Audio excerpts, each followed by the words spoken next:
Good day, everybody, and welcome to a new episode of Mark My Words.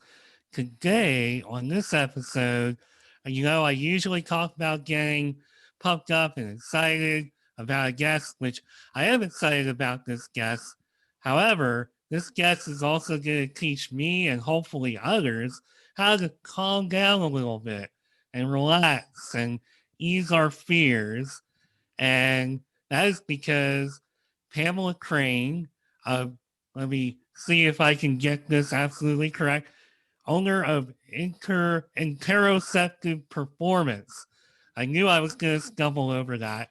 Owner of Interoceptive Performance has over 35 years experience in yoga, dance, group fitness, public school teaching, and she basically her whole life revolves around yoga.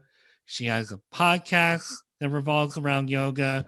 She runs a clubhouse room. She really is all about helping people to overcome their fears and imposter syndrome and helps them to pursue the career they desire, plus much more. And I always look for little nuggets and stuff that I can throw in there. Pamela hails originally from Texarkana, which is where Texas and Arkansas meet. Am I wrong about that? Okay. That is So true. so somebody I dated a long time ago from Arkansas told me that, and I was like, okay, that was a long time ago, but I think that's right. So that's good that I'm right about that. And things she loves, according to her LinkedIn profile: yoga, obviously, dance, kayaking, hiking, the beach. Can't wait to find out her favorite beach. Reading, gardening, confidence, self care, love, research, and mermaiding, which I have no idea what that is. And the one quote that is always on, or at least I saw it twice going through her social media, it's time to put yourself out there and just do the thing. Pamela Crane, welcome to Mark My Words. How you doing today? Oh my gosh, I'm amazing. How are you? I am doing very well now that I got through my grand intro for you. I know, I feel so amazing. Well, you are Thank you for amazing. that. I am. Thank you so much for that. That's I mean, amazing. you got so much cool stuff going on. I can't wait to talk about it all. I felt so slow going through all that, so I hope whoever is listening isn't like, boy, what's wrong with Mark today? But Yeah, I just have a lot of things that I'm interested in aside from my work. And I think that is important for us to have hobbies or other things that bring us joy in our life. When we can find joy in our life in so many different ways, then, when the bad things are going on, we can kind of harken back to these memories of fun things that we've done or fulfilling things that we've done aside from our work, which for me, my work is also very fulfilling too. yeah, and that shows. I mean, I accidentally showed up to your clubhouse yesterday, and it's the first clubhouse room I've ever been to where it ended with some music, which I thought was phenomenal. So, and just going through your LinkedIn, you're all about the music. Before we started, I'm all about the music. People know I'm crazy with music. So I love that. I really connected with that. Yeah, I music has always been a big part of my life. I grew up in the South in Texarkana, which is on the border of Texas and Arkansas. It's actually two separate cities. There's a Texarkana, Texas, and a Texarkana, Arkansas. And I grew up listening to country music, and I'm older than I look and sound, but so all the old Delta Dawn and Tanya Tucker song and Merle Haggard and Hank Williams and all of that, Patsy Cline. So I grew up listening to that, but I also grew up dancing. And when you take dance classes, you get exposed to so much more varied music than your friends that you go to school with do. So when I was a kid, I used to play that game show, Name That Tune, and I knew all the answers, all the oldies songs that nobody else knew. Even a lot of my friends and family didn't know. So yeah, so music has always been a big part of my life. And yeah, so I host these clubhouse rooms, and at the end I always like to play music, partially because, well, I always play music at the beginning and then I play it at the end, and partially because I like to just kind of move my body. When you're running a room in the way that I run clubhouse rooms, which are very nurturing, and we're holding space for people, we're really giving people time to kind of flesh out what's going on with them. I'm dealing with people's emotions and how they feel and their fears around confidence. And so that can be a little taxing. So it's also fun to kind of move it out and get kind of that stuff back out, but also because I like to give people time to look at other people's bios. And if you aren't familiar with Clubhouse, it's a speaking app where you're looking at people's picture and their bios while you're hearing them speak, but sometimes you don't have time to look at everybody's that you might want to that's in the room. So that's why I do that. Yeah, but I love music. So you mentioned Name That Tune. I have to ask, have you ever played an app called Song Pop? No, I haven't. I've never heard of that. Okay, you need to download that ASAP because it's basically you playing against other people, whether you know them, random, and they give you like a playlist where you can pick out a playlist, and it's like 5 songs, and you name the song as fast as you can, and you Oh, that try to sounds be our fun. yeah, that as you were talking, I was like, you and I are kindred spirits in that way. I think you would enjoy that app. I'll check it out. Yeah, it's incredible. So, had to toss that in there.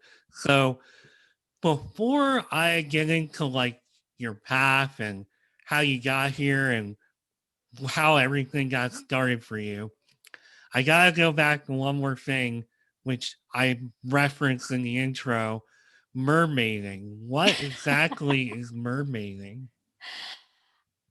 Okay, it is where grown people, well, and kids too, buy mermaid tails and swim in, I guess, cosplay as a mermaid. And so I bought a fabric tail. So you can buy a fabric tail and a fin from this company named Fin Fun for around $100 or so. Some people have silicone tails that look real, that cost in the thousands of dollars. Some people do it for a living. They're professional mermaids. I just do it for fun when I want to. And as a matter of fact, I have some pictures that I've been meaning to make some Instagram posts with. So you can look out for that if you want to see me and my amateur mermaid tail. But actually, I went to a mermaid convention and a couple of years ago in Virginia, and I got featured in the Washington Post Wow. as Mercurius. So they did a feature with different levels of mermaiding. So I was Mercurius, the very beginner mermaid, and then they had some, kind of intermediate mermaid, and then they had the professional mermaid with all of the massive mermaid gear, so to speak, with the big headdress and the beautiful tails and things like that. But it's fun. It's fun to swim around like that. And for me, I've always loved the ocean. I've always loved dolphins and mermaids and sea lions and otters and things like that. So to be able to kind of dress up as a mermaid and swim around or play at the beach, it's fun. I don't see it as a career path, and I feel like for me, everything that we love and enjoy doing doesn't have to be monetized. We're in I, this gig economy, right? And people, every time you do something well, I also make all my own facial products, a lot of my own beauty products and deodorant and house cleaning products. And people say, oh gosh, you should sell this. This is so amazing. I have this one particular recipe that I make for friends and family because they can't get enough of it. But just because I love doing that doesn't mean I need to monetize it and do it for a living. So I just wanted to kind of throw that out there because so many times when we're good at something or we enjoy it, people think that we should automatically be doing it for money. And sometimes you just do things because you love doing them. I totally agree with that. I mean, there's so many different ways to monetize nowadays, and there's so many little things, from playing song pop to creating a podcast to playing video games. I mean, there's so many things. I'm just scratching the surface, and I may enjoy like even playing Mario Kart, for example, on my phone. I love Mario Kart Tour. And sure, I've been playing it every day for a year and a half. I know a lot about the game. I might be able to start like a YouTube page and have videos like tricks and tips and could probably go through all that. But it's like some things just need to be for fun. And that's one of those things that's kind of like a safe haven away from, doing things I consider more business. So not everything, to your point, should, be monetized. Some things are just sacred and should be fun. Hmm. And I want to add, listening to you talk about mermaiding, I really think I would drown. So Well, it is dangerous. It's not something that you should just do without some careful consideration. If you're not a really, really good swimmer, then it's definitely not something you should do. You yeah, might put on the tail and take pictures on land, but if you're trying to put on a tail and swim, you need to really know how to swim very well using your arms and using your feet together because your feet are bound together in this monofin is what it's called, and then you're wearing a tail that basically binds your legs together. So it's definitely something that I would not recommend for someone who's not a good swimmer, and I would not recommend swimming out into the open ocean. I'm just going to go ahead and say that. I mean, I play at the beach sometimes and, at the edge in the water, but I wouldn't recommend going out into the ocean in that way because it could be really dangerous. it would definitely be dangerous for me. I know that. So I can swim okay, but I'm definitely not the best swimmer. So I have a tremendous amount of respect for the art form based on what you're telling me, and I would not do it because I would not be able to. So putting that aside, let's get into you and your career path. And I do my research. I try to be pretty diligent. I try to find things. And I know from what I saw, you and I, at least early on, going to college and whatnot, we were kind of similar. I wanted to do journalism. I tried taking a journalism class and I wound up dropping it because I was intimidated by my teacher. That's a story maybe for later. They were basically grading very hard and acting like a hardcore editor, which just wasn't for me. But I noticed that you actually you studied broadcast journalism and got your degree in that. What inspired you to follow that path? Oh, that's a really funny story. Well, it's not funny, haha, but I went to college and thought I was going to be a PE teacher. And so when I was in my first year, I was just taking the basics and I took a English writing whatever class creative writing or whatever they ask you to take. And my teacher said, "Wow, you're a really good writer. You should you should look at, doing something with that." So I started kind of looking around and I thought, "Oh, I think journalism sounds fun." And then I had been a dancer and a performer all my life. And then I thought, "Oh, broadcast journalism, that sounds fun." And so that's how I ended up majoring in broadcast journalism with the minor in theater arts. And I had a million dance classes in college and theater. And so that's what inspired me, I think, to go in that direction. And I worked in television news for some time. And I also acted in some movies, commercials regionally. And what I found with the journalism was in television news, your job is dependent on bad things happening to people, because if it bleeds, it leads. It's all about the bad news. People don't want to hear the good news, or if they do, it's a little kicker at the end. And I just got to a point where I'm an empath, and it just was hurting me so much to be writing these stories, to be have my photog come in and say, "Oh, I got this footage of this stabbing and this," and I would have to sit there and write this story based on this awful thing that happened, or get on the air and talk about this awful thing that happened to someone.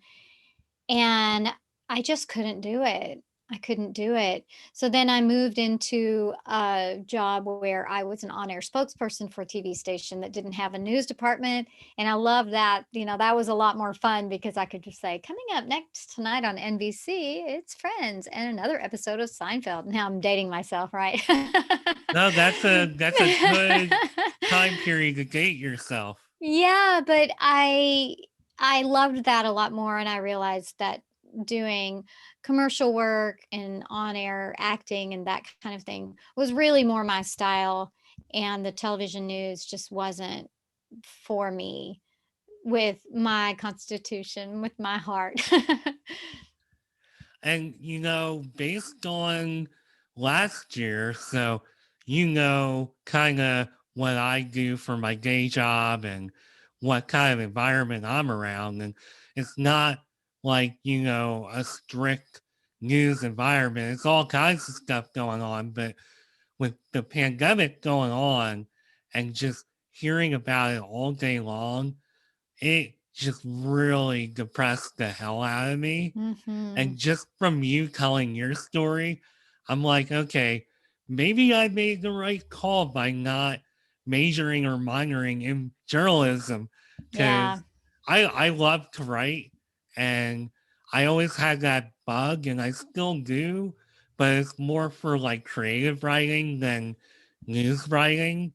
And I learned over the past few years, it's been kind of a journey. I did write for a couple of websites, and really, on top of last year being around all that, the pandemic, everything going on politically, it really was very depressing. I'm like, okay, I don't have that like thing, whatever that thing is.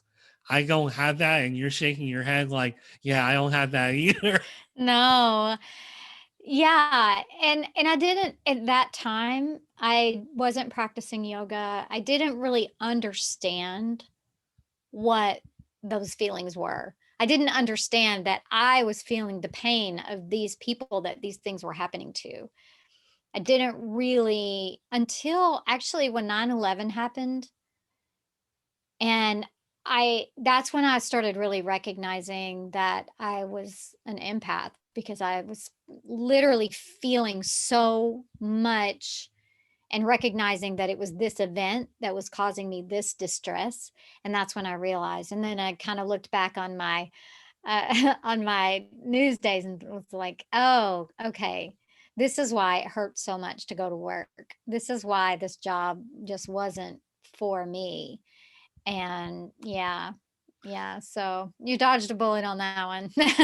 Yeah, I think so too. I think what I'm doing now is definitely more for me than being actually a part of that particular corner of the field. So I'm much better off just being like, you know what? Okay, this sounds good. On to like some good music or whatever. Just keep going. So I'm glad, everything works out the way it's supposed to, I think. So, I agree. so what I want to know about you is, was being in like a part of the media and just something to do with it? Was it something that you dreamed about doing growing up, or is it something that just kind of happened? Oh, I think growing up, I dreamed of being a pop star. I wanted to be a pop star. I don't know. Who Uh, doesn't want to do that? Maybe who doesn't want to be a pop star? And I didn't want to be rich. I've never wanted to be rich. I just I wanted people to like me, I guess. I wanted people to think I was cool and fun and, all of that. So, no, I didn't see myself as at a young age being in the media, but I saw myself, well, maybe being in the media in that way. But yeah, but I never pursued that pop star track. So I mean, I guess I didn't want to too badly because I never really went for it. So Yeah, I knew from an early age I wasn't pop star material, but I wanted to be around stuff. I would remember watching sitcoms back in the 80s when sitcoms were all over the place, and watching MTV. And obviously, I gravitated towards music from a pretty early age. And it's like, I wanted to be around stuff like that. Like, I wanted to know what the people behind all these awesome creative things I was seeing and hearing were like. Like, I would watch cartoons and you would hear, I don't know, I always use the Heathcliff theme song as an example. Like, who would do that? Who would sing that song? Who would agree to do something like that? I want to meet the people who like just feel like, you know what? I want to sing that really ridiculous song. I want to be that character. Like, I just was really curious about those things and wanted to see the realness or the fakeness of it. And that's what made me, on top of a lot of other things, which we don't really have time to get into, but just all that kind of stuff fascinated me. So I even think, I've been listening to a lot of 60s music on my commute lately. And that song by Freddie Cannon, Action, where the action is, and all the woos and stuff that he does, I'm like, who would do that? Like, what would possess? It's a great song, but it's like, who would possess somebody to record a song like that? So it's stuff like that that I wanted, like I wanted to meet those kind of people and see what made them tick. yeah, I'm always fascinated by creatives. When certain people do certain things, I always think, oh, that's so creative, or that's so interesting. Why didn't I think of that? Or, or how would I have come up with something in that way?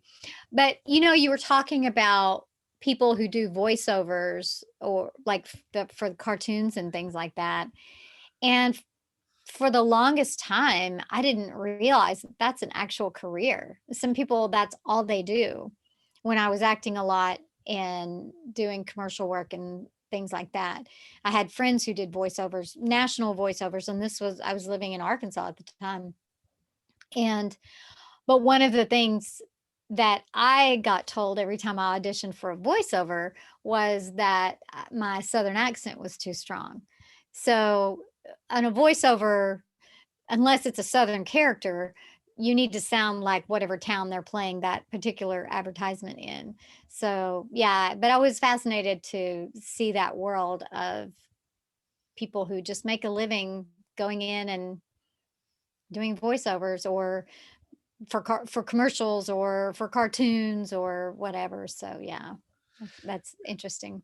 And of course, having you on my show kind of fulfills a little more of that curiosity. Here you are, you were a voiceover artist. I'm like, oh, okay. You know, voiceover artists can become yoga experts. So, Yeah, absolutely. I don't know. I mean, I do have a Master of Science degree in yoga therapy, but I never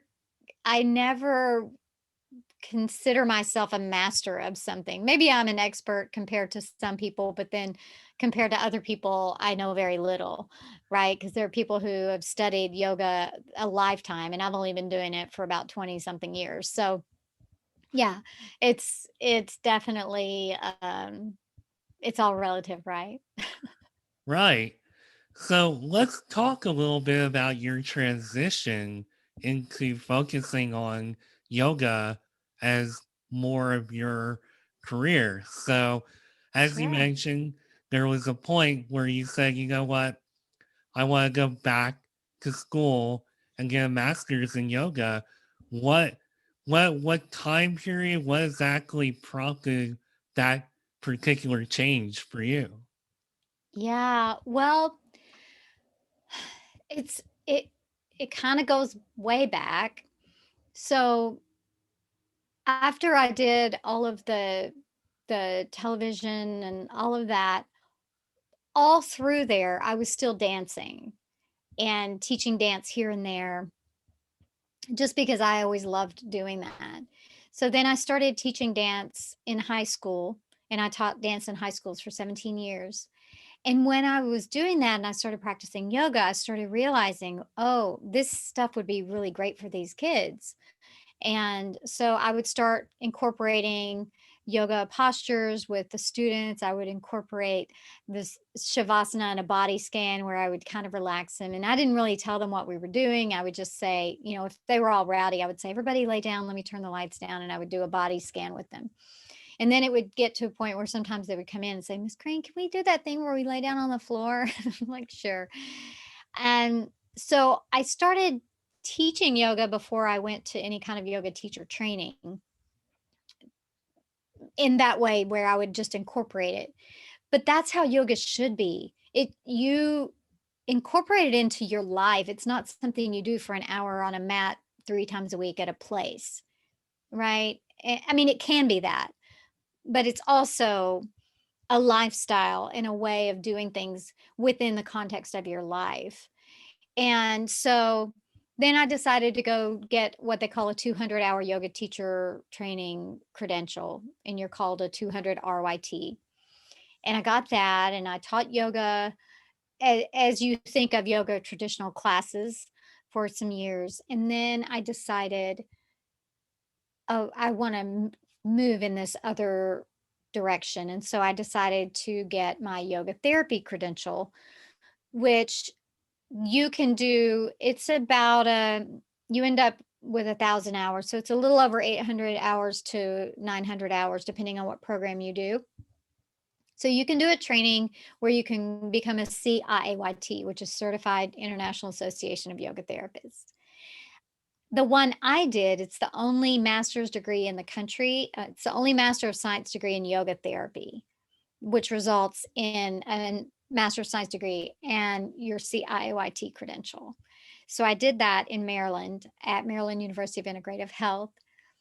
And after that, when I really just started applying all of the yoga principles in such a different way than I had before, then I realized the magnitude of this gift that I had, that we can use this yoga. I can use this yoga to help people overcome their fears. I can use this yoga to help people become more confident. I can use this to help people in a way that they've never been helped before.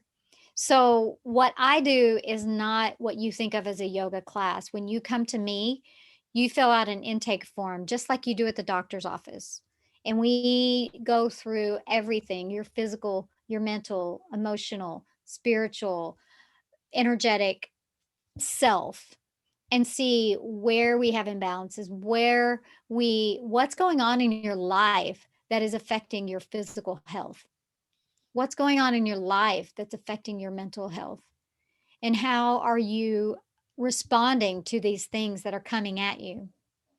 And then we come up with a plan using a lot of these different tools of yoga that most people don't even know about because they think yoga is an exercise class, or they think it's just the postures that you see people doing with their foot behind their head.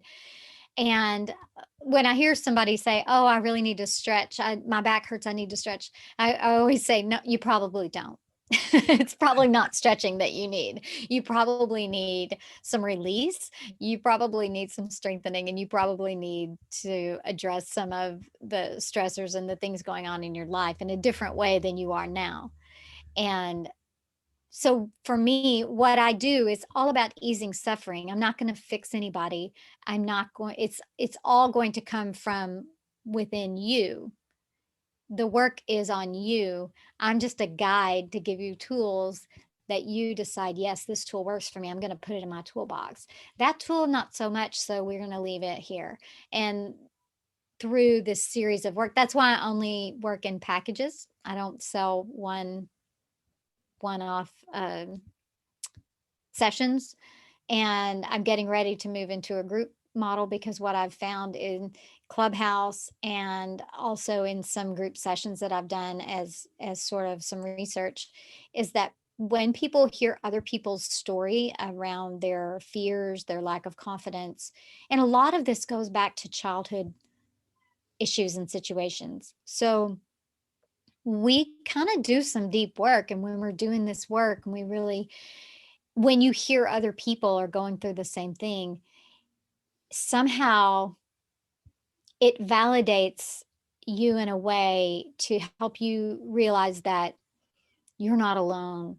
You're not the only one who is feeling this way. You're not crazy. I've had so many people say that to me. Oh, I know, now know I'm not crazy. Well, no, well, of course you're not crazy. Things from our childhood can make us not be confident. And some reasons that we're not confident have to do with the fact that we're in a new job or a new school or a new environment that we don't feel like we know enough about. And that's a legitimate reason to not feel confident. But yet there are still tools and actions that you can do to build yourself up and get through it. And then sometimes we just have to do things scared. But anyway, that's a really long way to tell you where I came and how I got to what I do. But I love what I do. I love when I have someone tell me that they came to me for confidence, but their relationships have changed, their outlook on life has changed, their demeanor has changed. That means the world to me. And I can't imagine not doing that, you know? Well, first of all, everything you just said, you may have felt like that was a little long-winded, but It was.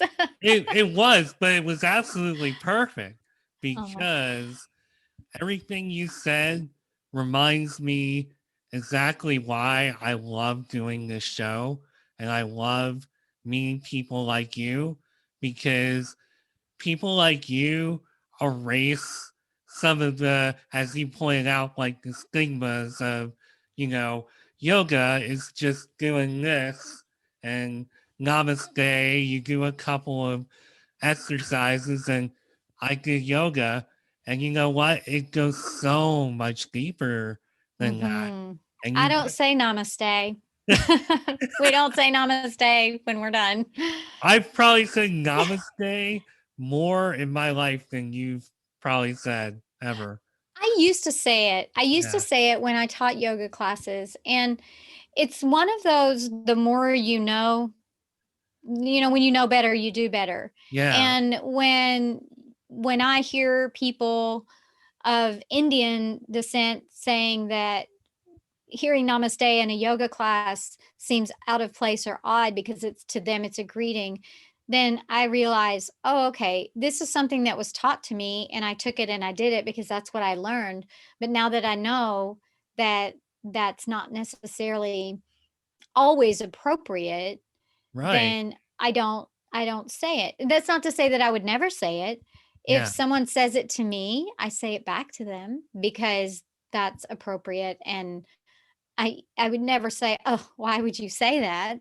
Because it's a greeting. And so if someone says that to me, if I finish the class and someone says it, then I would say it back to them, or at least put my hands together and bow towards them, because namaste is I bow to you, or it actually translates literally, excuse me, let me think about this for a moment. It literally translates as vow, like I take a vow to you. That's the literal namas and te.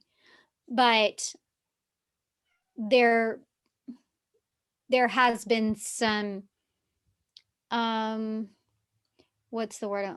There has been some pain around that has come up for some people of Indian descent who feel like they were ostracized or criticized for living their heritage, and then now white people took it and we're all saying it all the time and putting it on t-shirts and things. So I try to be really respectful around that. Interesting. Yeah. That is all stuff I did not know. Yeah. That is really interesting. I mean, wow. You Yeah. got me a little bit speechless on some of Uh-oh. this. Yeah. Well, I didn't mean to get the host speechless. What are we gonna do? Oh no, I'll keep it going. It's just really making me think like, wow, I never thought about any of this, or, maybe not only like what you do, but what you just told me, like the deeper meaning behind all that. Just did not know that. So you kind of got me thinking like, huh, that's really interesting.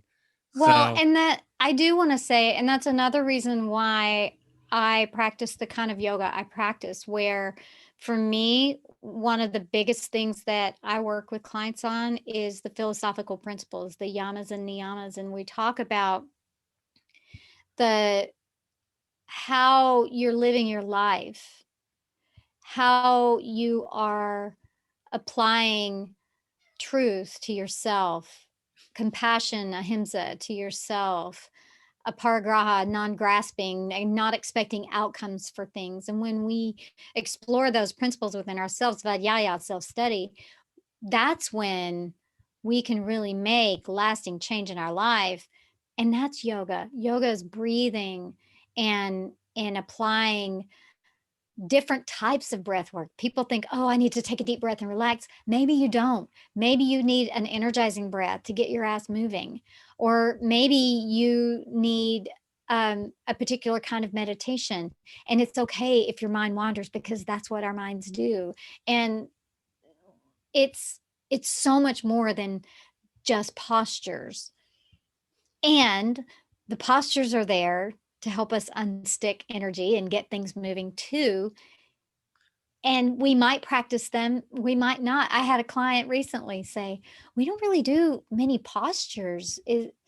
I didn't know that that's what this would be. And I said, "Well, do you want to do some postures?" Because everything is very client centered. And if I feel like the client wants to move, then I'm going to help them move.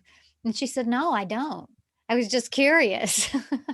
So it's funny how we have these preconceived ideas of what the West has packaged and sold yoga as, because that's how they could monetize it quickly and easily and not really do that deep work, because it's work, right? It's Svadhyaya, self-study is work. It's not an hour on a mat 3 times a week.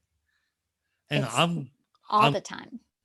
I'm glad to learn all of that. I mean, wow. Oh, I I could geek out on it all day long. Oh, I know. Hey, you didn't get that master's degree for nothing. Right? I mean, I knew when I saw that you got your master's in this, and just what your goals are with it. And now just hearing you talk like one on one, like, wow, there is really a lot more to this. I'm so glad that I had you on this show because this is like amazing to me.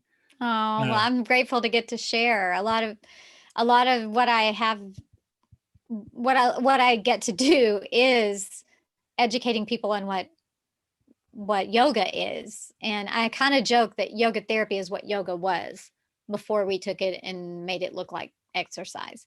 And I don't mean to discount also classes where it's predominantly postures, because a $5 yoga class in a gym that was mostly postures saved my life. So, and that's how I started doing yoga, was going to this gym, paying $5 drop in and taking these yoga classes.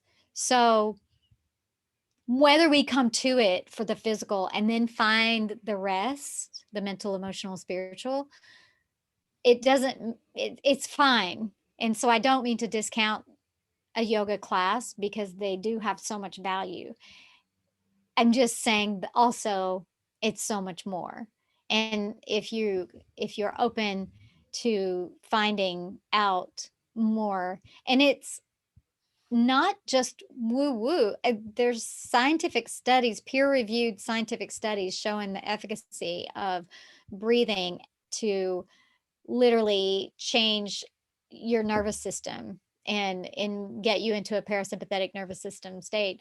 Or meditation, they have functional MRIs that show the brain changing with meditation or positive thoughts. So yes, it's this ancient beautiful set of practices that can ease suffering for so many and so many different aspects of our life. And there's a lot of scientific evidence kind of backing it up. And some of us don't need that evidence. We have our own anecdotal evidence that shows. For me, I suffered so much in my 20s and 30s from physical and mental, emotional pain, and I'm 55 and I feel physically better, mentally, emotionally better than I ever did in my 20s and 30s. And bad stuff happens to me too. I stressors come at me too. So I'm not sitting here saying that my life's all lollipops and roses because I practiced yoga. No, I have to get in that mud too. But I have tools to help me deal with it that I didn't have before. And so my life is so much better. I can find contentment, santosha, because I can apply these tools and I can do that hard work that sometimes is not much fun, but it gets me on the other side. And then I can have that gratitude and appreciation for my life. And when I find gratitude, sometimes those bad things fall off, right? Not always. I mean, you can't gratitude your way out of certain awful situations. So I don't mean to downplay. And because this is a yes and it can help reframe things. It can change your mindset and it can bring you to a spot, if not happiness, at least acceptance.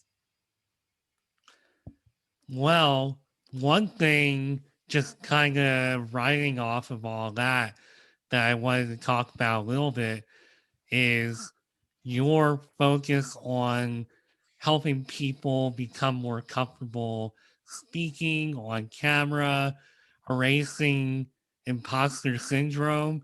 These are all things that I know I spent most of my life going through, and I kind of just figured it out. I think a lot of the positive reinforcement that I was getting, maybe surrounding myself with people that were more supportive, really helped me.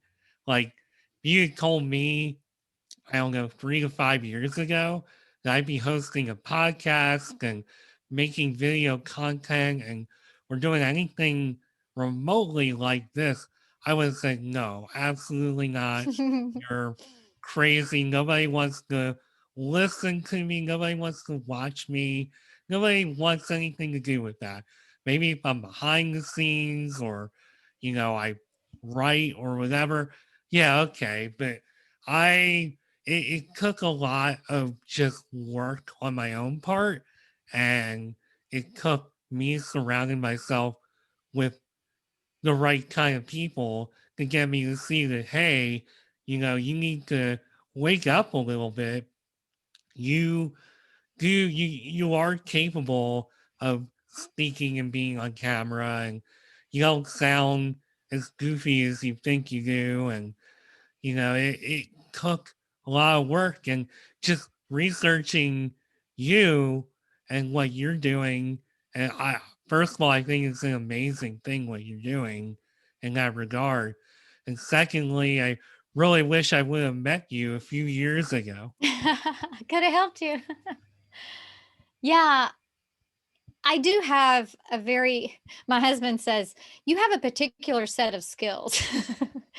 I have a very particular set of skills where I have this background in performing.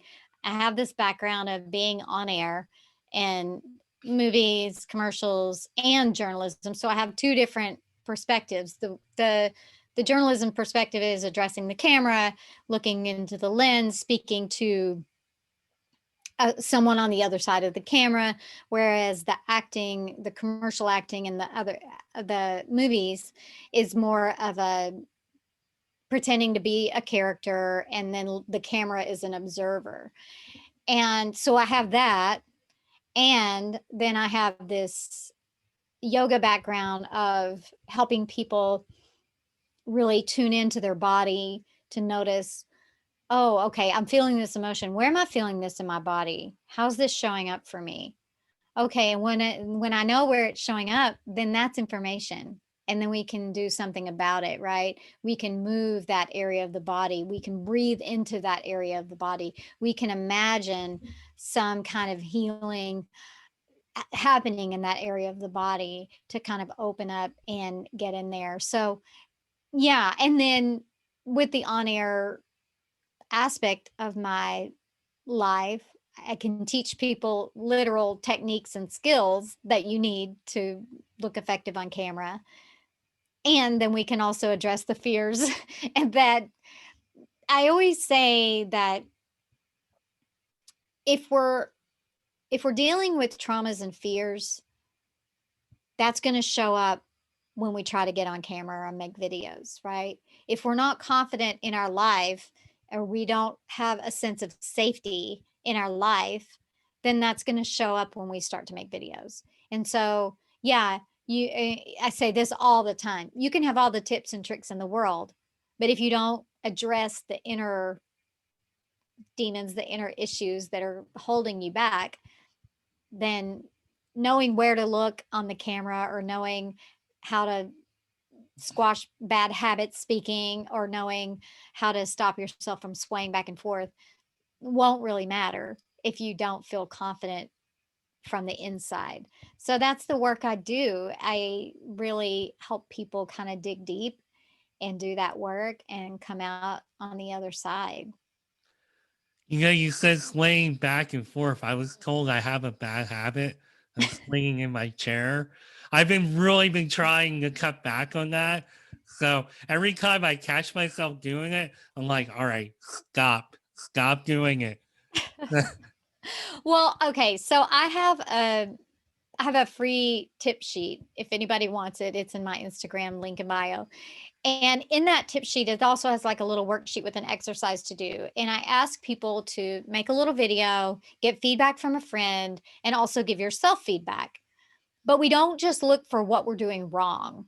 So, yeah, we might notice the swaying back and forth, but we also look for, what am I doing well? What's going right? Because if we only focus on the bad, that can really undermine our confidence. So if we can have a list of two things that went well, two things that I need to improve upon, right? Then we can take that momentum of those things that we did well to kind of fuel us for that, what we're going to fix or do differently. And then the next time we look at it, we may see some more things that, oh, we may say, oh, look, I'm doing so much better with this. I only said 3 times instead of 30. And I didn't sway back and forth one time. So yay me, look how great I was. Oh, there's this other thing that I noticed that I was doing. And one thing that I always tell people is when I replace certain words that I have a habit of saying, I always end up finding a new one. And so I have to look back every now and then and see, oh, okay, ooh, I have picked up this little bad habit that I didn't have before. So it's always a work in progress, right? You always want to be looking to see what you're doing well and what you can improve. Because if you only look at what you can improve, then you're going to get down on yourself all the time and you'll lose confidence in that way. So I totally agree with you. And I think what you're trying to accomplish there is really cool. And I know just on my own behalf, just going back to, I think I started this year of episodes in January. Even if when I go back and work on stuff and get ready to release the episodes, and I listen to how I may have presented back then and how I'm doing now, I'm like, wow, I really have come a long way with like my confidence has really grown. And then I'm sure if I went back to last April or March when I was just getting this started, I would probably be really blown away. Like I can feel how much better I've become at doing this, at least in my personal opinion. I feel like I've gotten much, much better. So practice and putting in the work goes a long yeah. way with something like this presenting, whether it's on camera or maybe even off camera. It's the work. I always tell people if you want to help figure out what your bad habits are and stop doing them, edit your own podcast. Yeah. You will hear yourself saying a particular word or phrase over and over, and you'll think, oh my goodness, I have got to get rid of this habit because, first of all, you get tired of cutting it out. And second of all, it becomes so apparent that you're doing it when you hear it back. So yeah, if you're wondering what your habits are, record yourself and then listen back with the intent of making it sound better and you'll hear them. Well, one thing that I did with my podcast, I put myself up to a challenge where I told myself, I think it must have been 2 months ago ish. I noticed in one episode I was listening back to, it's like, boy, I really say and a little more than I'd like to. I would like to see if I can cut back or maybe even eliminate saying it. And I feel like I personally, if I'm grading myself, I feel like I've come a long way. Now, I could have or ummed a little bit over your intro, and I probably tried a little too hard with your intro, but that's just how I roll, I guess. But And to your oh, go ahead. no, I was just saying to your point, listening to my own podcasts and watching my own content, I'm learning a lot about myself, and I think that's helping me in and of itself to become hopefully better. I think I'm getting better. I think you're doing great. What I was going to say too about the uhs and ums is we don't have to beat ourselves up too much about that, right? Because it's conversational. It's normal for sometimes to hear that. The only time I think it becomes a problem is if it's after every single word. And and there are people who say before everything that they are going to say. So when you're listening back, if you hear it a couple of times, or if you hear, I said, a little while ago, by the way, and and I just said, it's not the worst thing in the world. The only time it becomes a hinder to someone understanding your content is if it happens so much that they start to tune you out, or if they feel annoyed by it, right? So it's just a matter of gently and calmly reminding yourself every time you catch yourself saying whatever it is that you tend to have a trouble with, and then just trying to do it less and less every time. And I'll give you a pro tip. Those are filler words. And so if you can start to just pause instead, then you'll start to get rid of those words. And pauses in conversation are natural. It's natural to stop and think what I want to say next.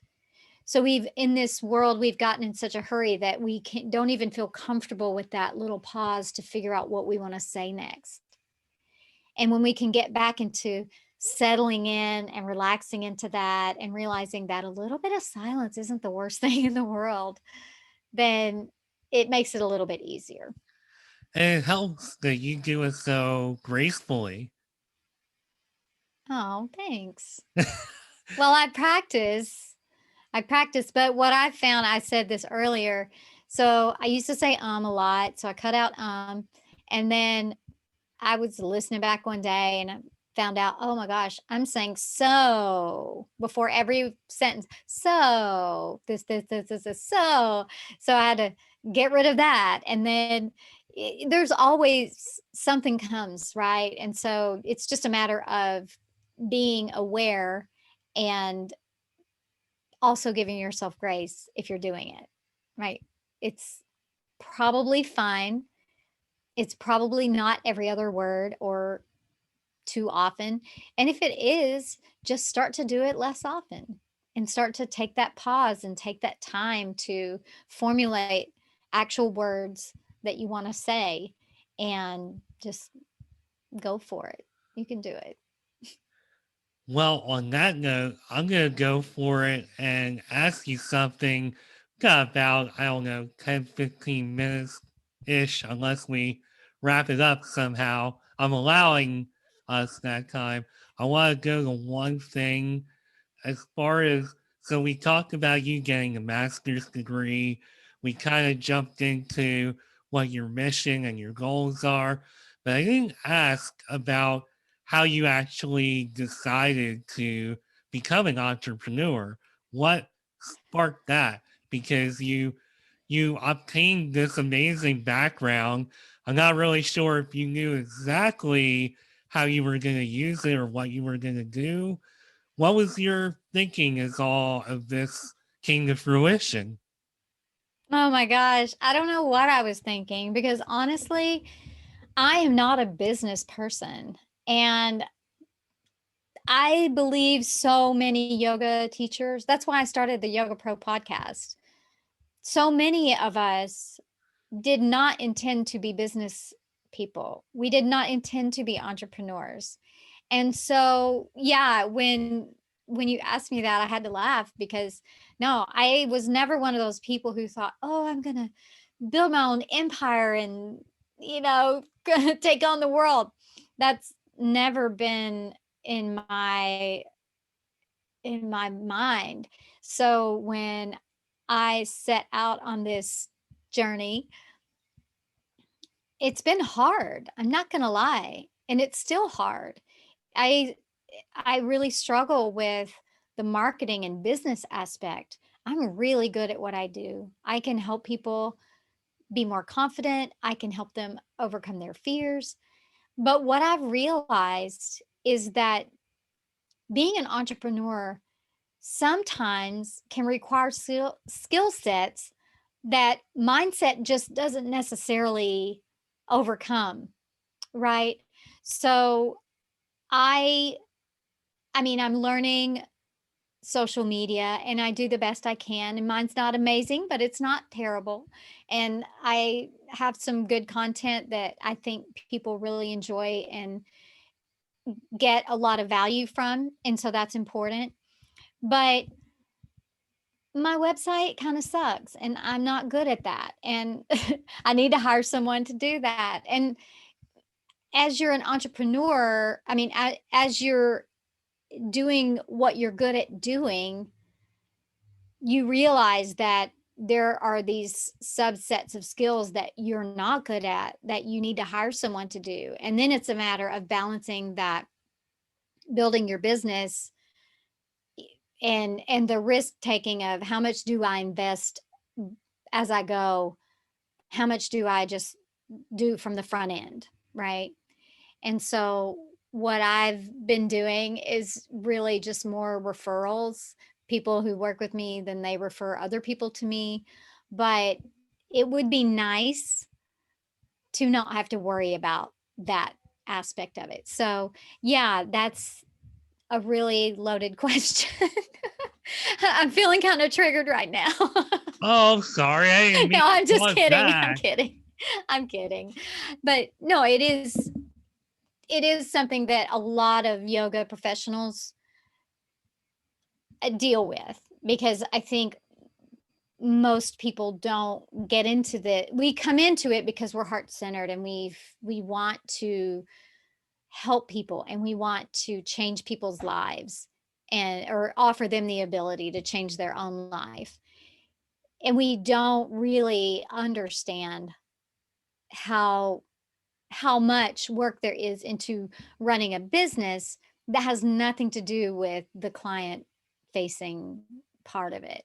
So, yeah. Yeah, that's a really hard one to answer, because no, I never set out to be an entrepreneur. I never had that mindset of a person who wanted to start a big business. I mean, I'll tell you, I know on my behalf, I never really thought of myself as like even striving to be an entrepreneur. Because to me, being an entrepreneur is like, you gotta be like mega, somebody like Bill Gates, or, that's a really cliche, obvious example. But that's what I used to think when I thought entrepreneur. You already gotta be, banking a lot of money. You gotta be, amazing beyond just words. So much so that I'll start to fill this with uhs and ums in order to get through it. Like, that's how mega I thought you had to be. And again, that's why I like doing this podcast. That's why I like meeting people like you, because I want to put it out there that you can be a person like you or I who are creative and maybe skilled in different ways than just rolling in millions of dollars or whatever the case is. Like, extremely gifted in a way, like in marketing or whatever the case is, that people might think automatically that they're just money in the bank, and that's why they're an entrepreneur. There's so many layers to it, and I will say that some of the points he made about hiring other people to help with things that you may not be as good at or as skilled at, that's something that's like the next step for me, because everything that I'm doing, minus the knowledge that the guests and the personality that they're bringing, everything else is just coming from me. All graphic design, et cetera. Even my intro for this podcast, I created it on GarageBand, and it all comes from me, whether it's any good or not. I put my heart and soul into it, and it's me. And I know I can at least kind of push myself through it and make it presentable, but I'm sure there's somebody out there who can make it better. So that's really something that I get from all entrepreneurs, is that, look, there are things that they're really good at. And obviously, the core of what they do is what they do and what they're good at, but we're just not good at everything. Although Right. I will say that I do think your website and your Instagram are very good. Oh, thanks. Well, I I do the best I can. And I think one thing about it is me. It's authentic and it's me. I don't know any SEO though, so my website doesn't get much traffic because it just doesn't attract any because I don't know how to do SEO. And I've tried to learn and my brain just doesn't work that way. And so I'm giving myself grace around that. And I'm reading a really good book called The E Myth. I just started reading it, and it's basically the myth of the entrepreneur. And it talks about how there are three different aspects, and I'm not going to remember all three of them, but I think it's the practitioner, which is the person who knows how to do the thing. There's the entrepreneur, which is the person who, wants to run a business. And then I forgot what the other one is, but it said that most people who think they're entrepreneurs are really practitioners who do the thing. And they go into this business thinking that they can do it because they're good at what they do, which is true for probably most of them.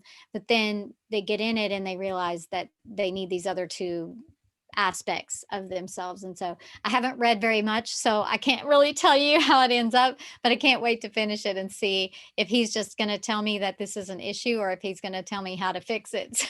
But I heard about that book in an ADHD group that I'm in on Facebook. And so I'm excited to really get into it a little bit deeper and discover that. So yeah, but that's a big question, so many people. And oh, there's another really good book called The Strengths Finder, and it has a quiz that you can take online, and they tell you basically what your strengths are. And I think that's really a beneficial thing for people to do who are entrepreneurs, because it does kind of help you relax a little bit and give yourself grace around the fact that, okay, maybe I'm not a numbers person, and that's okay because I have these other strengths and I need to capitalize on my strengths. And those things that I'm not good at are the things that I need to hire someone for. I think for me, it kind of helped me determine, okay, where do I need help and what can I handle on my own successfully and happily. Because there are some things actually that I can do that I don't want to do anymore. So those will be, I'm hiring first on the list of I can't do this very well. And then the next is I don't want to do this. I want to spend all my time with my clients and less time doing these other things. Well, hopefully, one thing that you can and will want to do as we wrap up this amazing episode is tell everybody how they can find you on social media, how they can work with you, and how they can gain some of this wisdom that, and I just said, this wisdom that you've imparted on me today, which has been incredible. Oh, thank you so much. And I appreciate the opportunity to share. Yeah, you can find me at Interoceptive Performance on all the social medias, pretty much everywhere. And it's Interoceptive Performance.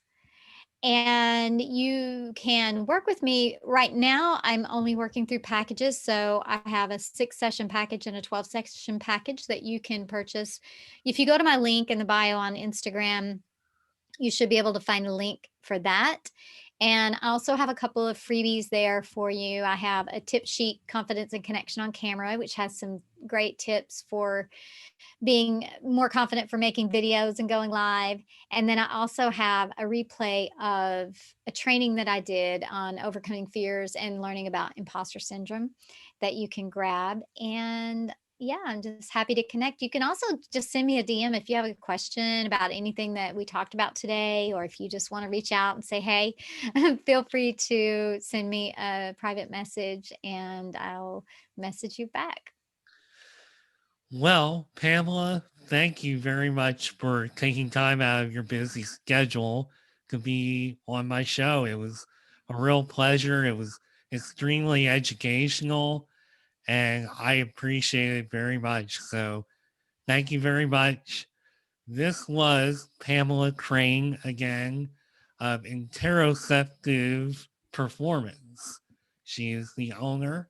She also has a wonderful podcast, the Yoga Pro podcast, and she has a ton of wisdom. And I thank you again for being on Mark My Words. I am Mark Schmidt, and I will be back soon with a new episode. Thanks again for listening. Bye for now. Bye.